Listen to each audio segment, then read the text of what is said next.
Ladies and gentlemen, welcome to a new episode of the Fintech Hunting Podcast. We have an incredible guest for you today. She is an expert in mortgage technology, a guru in mortgage automation. She still even originates some loans every once in a while. She was awarded the Ellie Mae Hall of Fame for excellence in compliance automation. Please help me welcome Jaki Fanelli.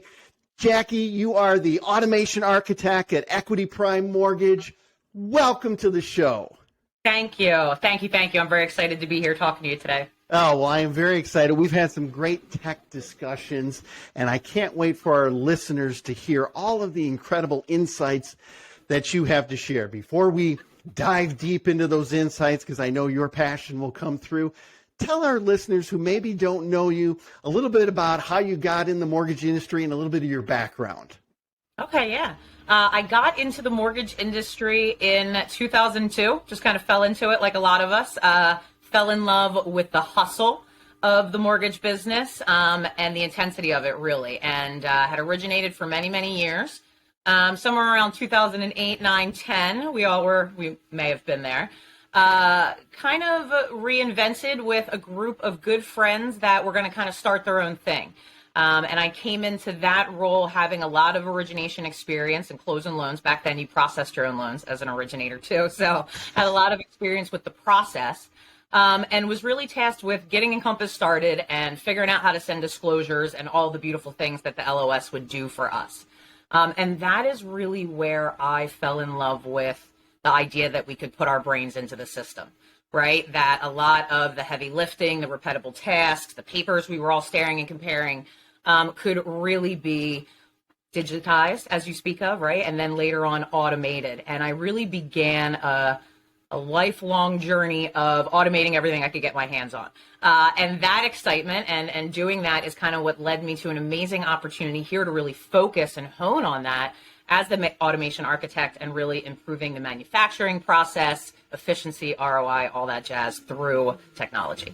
Awesome. Well, we're gonna get in that. Hopefully our listeners can see your passion and feel your passion. That's why I love talking automation with you. All right. So you're an automation guru, and I say that because you and I have had in-depth discussions, and I love how you think of tech, and you have a great ability to see the big picture, not just one little aspect. So talk to me about the connection between technology, workflow efficiency, and ROI, because we can get all the techie as we want, but if you can't present that ROI to the powers to be, we know how most of those projects go then. So talk to me about that connection. Yeah, that's a huge piece of it. And so I like to think at 80,000 feet, right? That's kind of how I roll. And I think that that's important when you're looking at technology and the ROI and the workflow, right? I think that we oftentimes want to get really micro with what we're automating and what we're doing. Like, I want to do this thing here, and that's cool. And that's great to identify what those micros are, right? But I think it's important, especially if you're in the beginning of this journey, to take a step up. I like to say, elevate the ask, right? What is the problem? Let's now elevate it to what's the macro solve, right? What does the macro solution for our company look like? Then it makes us easier to wisely identify the micros and also prioritize them, right? Because when you're talking about automation, it's a big word. But one little piece of automation isn't going to give you the ROI that you're really looking for. It's the macro solving of that puzzle to piece it together that really is the efficiency and the return. So let's talk a little bit more about that. So when you look at it from a macro view, you have to understand how one department and one automation for one department could positively or negatively impact another department and another and another. And if you don't holistically see how those intertwine, issues can come up. So talk to me about how you kind of analyze that, because I see you nodding, Shane. Yeah, there's a lot of times where people just thought they had the coolest automation or innovation on, let's say, the front end and blew up 20 things on the back end. Talk to our listeners about that. Yeah, that's when you get in the like, turn it off, right? And then it gets abandoned, totally. Yeah, so what I found is it starts with, we have this problem, we need the solution, right? Whatever that question is, getting wise about the questions you ask and identify is your first step. But then once we identify that problem, it's really thinking about everywhere that problem ticks through the process, right? And anybody that could touch that field, that problem, that area, and then understanding how do we need to deliver that, right? That's always got to be a part of the question. How are we delivering that? How are we selling that loan? How are we getting paid for it? What does it need to look like to our investors on delivery? And then backing that up through that entire, everybody that touches it, and understanding what everybody's needs are and being wise about where you do the thing you're going to do in that process. So lots of collaboration, lots of asking, but then also being able to step back and say, you know, Bob needs this, Susie needs this, Tom needs this. What works for everybody and delivers that loan for us clean, right? Because there is a way. If you get wise and elegant about where you're coding or where you're even putting simple trigger rules, there is a way to make everybody happy if you do your own work. Let's talk further. I love how you said you've got to ask good questions. And I think too many times, especially with new tech initiatives, somebody kind of gave a green light. So they want to dive right into your point. If you don't ask good, insightful questions to really understand instead of just driving innovation or automation down someone's throat, you're never going to really know what they truly need. So I think that is the key. And I hope our listeners are taking notes because Jackie's got great insights here. The second thing that I think you hinted upon, and I know you and I have discussed prior, is the importance of once you start holistically seeing that and understanding all of the people that could be impacted, what can you start standardizing, right? Because you don't need 50 different workflows. You don't need a different workflow, let's say for wholesale and for, you know, purchase business and FHA and this. There's certain functions that are the same no matter what. So how do you kind of get buy-in and kind of break down the barriers of the people that want to, this is our workflow, this is how we do it in wholesale, or this is how we do it in retail, or walk me through that. Yeah, so it starts again with asking the wise questions, right? Knowing your audience, knowing their pain points, knowing what they love about what they're using right now. Like, hey, identify that. If people love it and it ain't broke, don't fix it. Work around it, right? Build around that because you've now identified that that's a good place that people really hang on to it and use well in their workflow. So it's understanding their need, right? It's then building the build that is going to supply all their needs. And you're going to be able to show them and tell them in the rollout, these are the needs that you said you had, and this is how we're addressing them. Because your people are your best window into what you need to do for your business. They know what takes them so long. They know what the repeatable tasks are that drain their time, and then just delivering that, because that's going to allow you to scale and close more volume through your people. Two questions that I want to ask you about that I think all tech people struggle with, if they're brutally honest, is user adoption and overcoming the fear of change. How do you start working and attacking that from an enterprise level? Because you could have the coolest automation, you could have asked the right questions, and if people are scared of change, there's usually very low user adoption. How do we kind of combat that? Yeah, so leadership helps, right? We're embracing the future. This is the reason that this is good for the business. This is the why we're doing it. We're not just trying to make your life miserable. We're not trying to automate you out of a role, right? We're trying to give you tools. We really are trying to provide tools here for our users at EPM. We're not trying to automate away the entire factory, right? Yeah. But something else, and this is a little bit of a sales hat, mind frame, is you're going to run into it. Like, it's going to happen.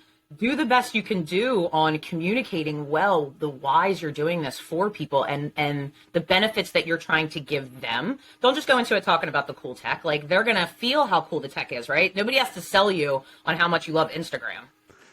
Just show them what it does, right? And then they should love it. They should embrace it over time and be willing to hold their hand.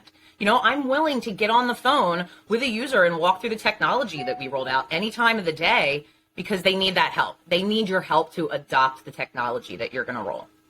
That is so true. And I think when you said sometimes you have to put on your sales hat, I think the other mistake that some tech individuals make is they only put that sales hat on to try to get buy-in from the people that they're rolling this system out for. But you also got to sell to the leadership, right? Because they're looking for the ROI. They want to make sure that it's a good investment. So how do you sell upward and downward? And what are some of your tips or advice for other technologists in your position? So this is another real LO sales trick, but present a solution. Like sales, people, we all get caught up in sales so much, and it's the word and it's the way and it's how you say it. Like, no, like present the solution that's going to work for your business. Do research. One of my projects, I loved talking with our CFO, identifying, hey, we could rewrite this contract in a better way for our company, and it is going to give us a better ROI. We're still getting the same technology. You know, leaders don't want to just see what the new shiny toy is. Trust me, they're everywhere. There's so many shiny toys, right? It's about what works for you. And to that point, you get on demos and you're asking, how are other companies using this? How do you see other companies winning with your technology?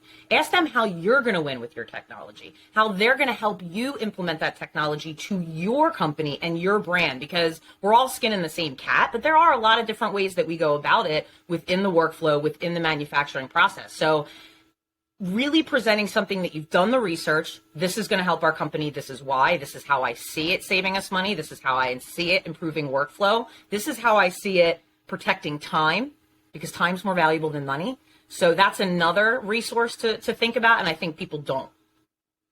Great points, Jackie. I hope everyone's taking notes. I could do this discussion for hours. So I got a couple more that I want to address, though. Topic that I'm very passionate about is, even though I coach a lot of people on growth, I'm a big believer that if you, especially in the mortgage industry, if you don't master the art of manufacturing alone, you're always going to be stunted by how far you can grow.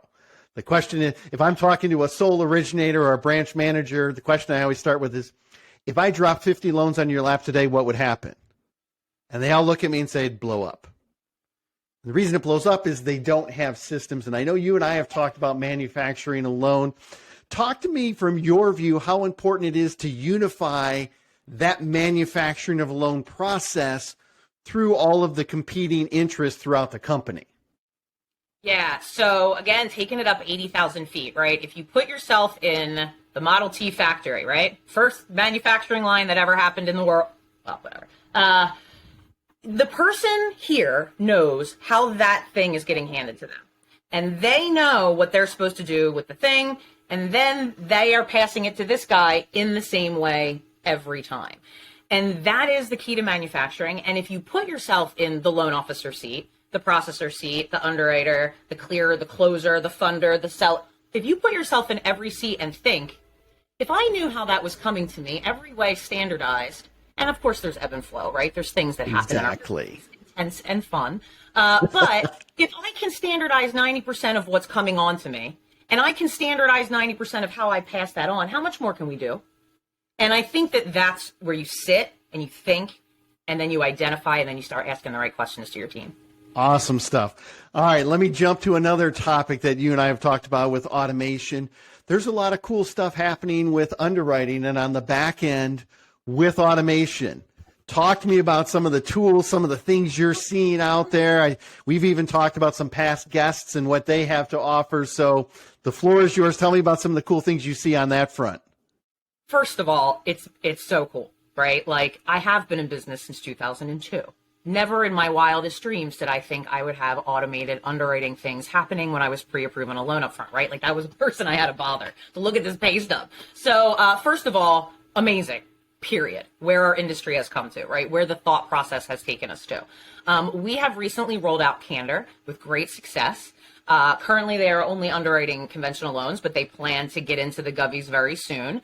And it's phenomenal. It's phenomenal to be able to deliver a approval to your client immediately up front. It's phenomenal to be able to tap out and use the technology resources immediately to get verifications and things, and not even have to ask my client for income documentations, right?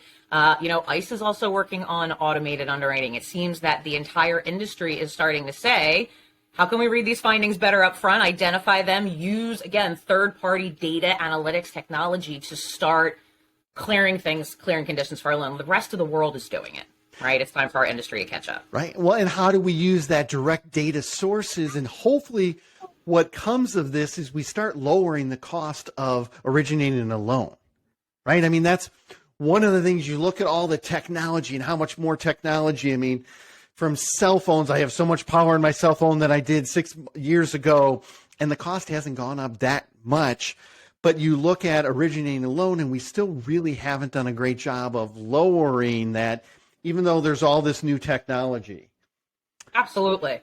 Absolutely. And that's what you fall into the ROI, right? You fall into the ROI by streamlining the process and making the process more efficient. I mean, it's common sense. If it takes 10 days less to close that loan, you're spending less money. If it's a one-touch CTC on 35% of your pipeline, you're spending a lot less money, right? You're spending a lot less time. You're delivering good loans to your clients and to your investors quicker with more ease of work. And you're allowing that one underwriter to underwrite, I'm making this number up, but 200 loans, maybe, instead of 50 loans a month, right? It's that tool. It's the bicycle. You know, our El Presidente, Phil Mancuso, talks about a Steve Jobs video where they talk about giving a man a bicycle and comparing that to the flight of the condor and how man was way behind that condor before we got the bicycle, right? It's an incredible YouTube. It's out there. It's Steve Jobs. Look it up. But the bicycle was the tool of man to excel. And technology is the tool for our industry to excel. And you either choose to do that or you don't. Oh, so many good stuff, Jackie. I hope everyone, like I said, is taking good notes. You and I are going to keep talking automation as much as I can. I only got a few more minutes of your time. One of the other things that I wanted to talk about, though, and it's something that I think is critical, and I know you share in this same passion, is the importance of mentorship in bringing on the next generation of tech leaders, right? I mean, I'm not getting any younger. You can see my hair's going and it's grayer than it should be. So what do we need to do as an industry, and how can we continue to mentor and encourage that next generation of people who are going to think of and develop things that you and I never even thought were even capable of happening? Yeah. Listen to them. Like, listen to your technology team and engage your technology team to the point. And when I say that, I mean, you know, this is an example, right? You're bringing me up. You're being on your podcast. I'm like geeking out all morning, right? I've been listening to you for years. The fact that we even talk automation together is something I really geek out about. And now I'm here. And in turn, I just took a young man out to dinner that's 25 or 27 and the CTO of his smaller mortgage company. And, you know, I also am looking, I'm not the youngest girl in the room anymore, right? And but there's wisdom in the generations before us. There's wisdom in the seat you're in, but then there's also wisdom in the up and coming. Like, if you don't know what an NFT is, talk to somebody that does, and maybe you want to also ask them about what's next in your technology, because you might not know and they might. And just collaboration of everyone that you can pick their brains. And encouragement, empowerment of the people next to you. It's not a competition. We're in this game together. Oh, I love it. It is not a competition. We are definitely in this together. And I think we can learn from so many different people. Yes, from the generations before us, but this new generation, they've grown up with technology. It's intuitive to them. A lot of times people say, well, this is what we need this app to do, or mobile. And you hand it to them. And if it's not intuitive to them, we miss the mark, right? Because if they can't pick it up and just do the 5 things we said were so easy to do, it's probably not as cool or as easy to do as we thought it would be. And like you said, NFTs, or what's going to happen with the metaverse and this, all of those things we've got to keep learning. Jackie, I can't thank you enough. You are a wealth of knowledge. You are welcome back to the show anytime. I look forward to seeing you out in ICE in a week or two. We'll get together and share some more automation stories. But thank you so much for being a guest on this episode of the Fintech Hunting Podcast. Thank you so much, sir. It was my pleasure. I really enjoyed it.